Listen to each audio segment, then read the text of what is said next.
Little George and Chris were eager to help their grandmother on the farm while their grandfather was recovering in a hospital. When they heard a strange rustling in the middle of the farm, they couldn't resist following the noise. Thank goodness they did. "Mom, are you crying?" Chris could clearly see the reflection of his mother's eyes welling up in the rearview mirror. "Mom, don't cry. If you cry, we'll cry." George was almost in tears. "I'm not crying, my sweet boys." Lydia composed herself. "I'm just a little sad that I'm not going to see you for 10 days. "Oh, we're going to miss you too, Mom. But don't worry. 10 days will fly by, and we'll be back home in no time." "Oh no, will time really fly by? I was really looking forward to a fun stay at Grandma and Grandpa's. Are you telling me we won't have enough time to play with the chickens and goats after we've cleaned up the farm?" George crossed his arms and made a grumpy face, looking out the window.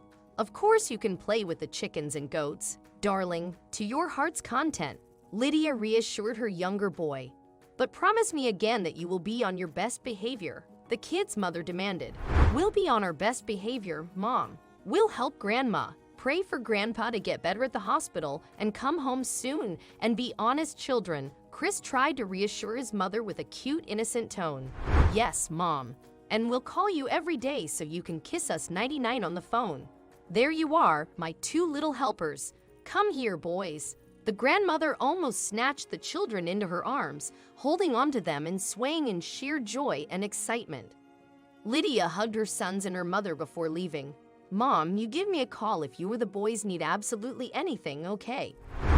After watching their mother drive away into the horizon, the boys turned to their grandmother. "Now, Grandma, tell us what to do on the farm today." The old woman smiled as she dipped her sore feet in a tub of warm water. "The fact that you are so eager to help me is sweet enough, darlings. Consider myself helped. No way.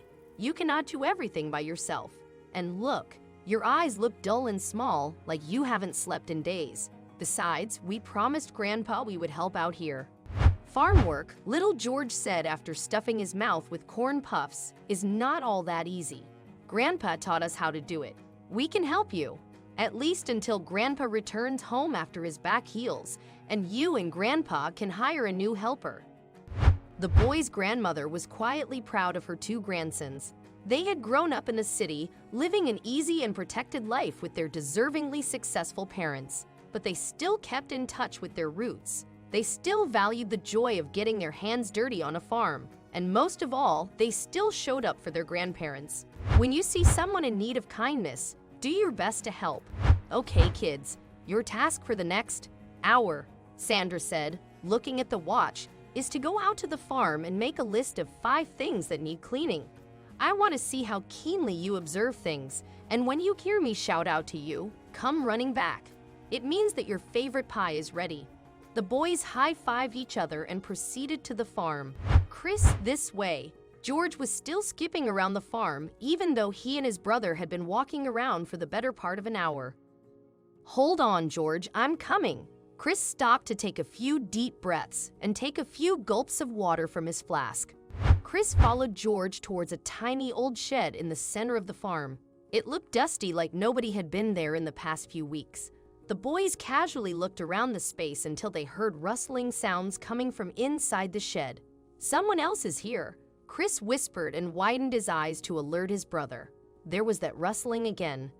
As the brothers tiptoed towards the strange sound, something else shook them with fear. They saw a shadow speeding from one wall to the other, and then it disappeared.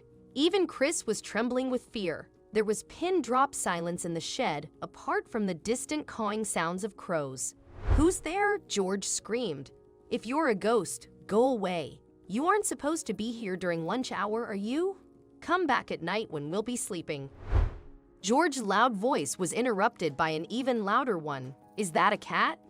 They followed the sound, and behind a heap of hay, cushioned on an old tire and hay and wrapped in a burrito of old clothes was a baby. The boys gasped in excitement but were clueless at the same time. "How do we stop this baby from crying? It must be hungry. Where's its mama?" George looked around. "It's your screaming that woke the baby up, you know," Chris said, trying to pat and soothe the baby. It had been less than 2 minutes, and the boys were beginning to worry that the baby might never quiet down. "Baby, Don't cry. If you cry, I'll cry. George couldn't control himself. Suddenly, from behind the shed door, a woman ran towards the baby. Sally, sweetheart, Mama is here. Mama is so sorry she tried to leave you. I love you, darling. The boys watched with astonishment as the woman gently picked up the baby and held it close to her chest, and the baby stopped crying instantly. That was amazing. How did you do that? George asked innocently. I'm the mother. Children are always soothed by their mother's presence. Denise kissed her baby and broke into tears, leaving the boys misty-eyed. Who are you? And tell me why I shouldn't call the police right now. A loud, familiar voice called out from behind the beautiful scene. Grandma, Sheh, the baby is sleeping. The baby? Grandma walked closer, smiled at the baby, and closely observed the strange young woman from head to toe. The woman looked poor, in tattered clothes and nothing to protect her blistered feet. I've never seen this face before. How did she even get here? Sit down and tell me everything. Do not lie. Grandma could be very sweet and very stern at the same time. The woman explained, My name is Denise. I used to work on the neighboring farm, but after 7 years of working there, the owners fired me the moment they found out I was pregnant. So I had no job and barely anything to eat for several days. When Sally finally arrived, I struggled to look for work again. It's been a month since this angel was born, but I'm still in the same struggling place. Denise's tears wouldn't stop flowing. I had seen you and your husband, daughter, and grandchildren on the farm every now and then. I could hear your laughter and sense that you were kind people who always had plenty to eat and serve. So in a moment of weakness, I decided to sneak in here and Denise couldn't bring herself to say it. Give up the child to us. Sandra helped and stroked Denise's back downwards to calm her down. After a few seconds, Sandra stood in silence, thinking about what she should do. We'll figure something out, Denise. But first, come on home. Have a slice of pie and a cup of coffee. Sandra and the boys had a hearty meal with their unexpected guests. Denise got up to do the dishes, and when the sounds of clattering plates woke baby Sally up, it was Sandra who rushed to soothe her back to sleep. One look at the baby's peaceful face and curled little fingers, and Sandra had made a decision. Denise, how would you like to be hired as farm help? The poor woman almost dropped a bowl on the floor in surprise. We'll pay you weekly and help you with a room where you can live. There's only one condition. Chris and George were looking at Sandra with as much anticipation as Denise. I get to babysit this little bundle of joy. Me too. Chris raised his hand. Me 3. George jumped in. The two boys had the best vacation of their lives that summer. In those 10 days, they helped their grandma set up a room for Sally and her mother, bringing out old toys and furniture. Grandma even arranged the crib that Chris and George would sleep in when they were little babies. Taking care of their new baby sister was a treat, and Denise and Grandma's special delicacies were a cherry on top.